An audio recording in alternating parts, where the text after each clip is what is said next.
আজিম, তোর বড় ভাইয়ের কাছে গেলাম, ওর কাছে ভাত নেই। ওই যে ছেলের কাছে গেলাম, ওরও খাওয়া হয়ে গেছে। তোর কাছে কয়টা ভাত থাকলি দে বাপ, কয়টা শুধু ভাতই দে। ঘরে কাঁচা মরিচ আছে, তাই দিয়েই খেয়ে নিবানে। ভাত নেই, আর যে ভাত ছিল সেই ভাত গরুকে দিয়ে দিয়েছি। গরুকে ভাত না দিয়ে ওই ভাতগুলোই আমাকে দে। দেখছো না আব্বা, আমার গরুর স্বাস্থ্য আগে থেকে কত কমে গিয়েছে।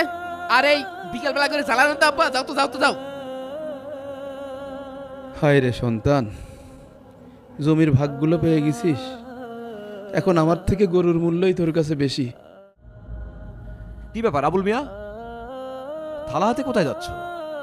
দেখি কারোর বাসায় দুটো ভাত পাওয়া যায় কিনা। তার মানে দুপুরে খাওনি?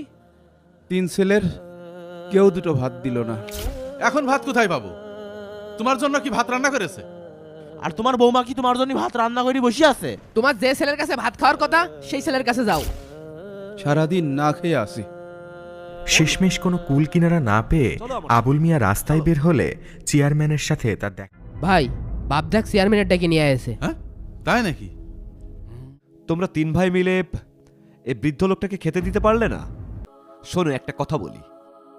আল্লাহ রাব্বুল আলামিন বলেন, তোমরা তোমাদের পিতামাতার সাথে ভালো আচরণ করো, তাদের বয়স হলে তাদের সাথে উপ শব্দটি পর্যন্ত উচ্চারণ করো না। চেয়ারম্যানের কথা শুনে বড় এবং ছোট ছেলে কিছু না বললেও মেজো ছেলে বলল, চেয়ারম্যান সাহেব, আমি আসলে বুঝতে পারিনি। আব্বা আমার সাথেই খাক, আমি নাই চাইতে কমই খাবো না, কিন্তু আমি আমার বাবার এভাবে বাইরে দেখতে পারবো না। আব্বা, তুমি আমার ভিতরে খেও, আমি নাই চাইতে ভাত কমই খাবো।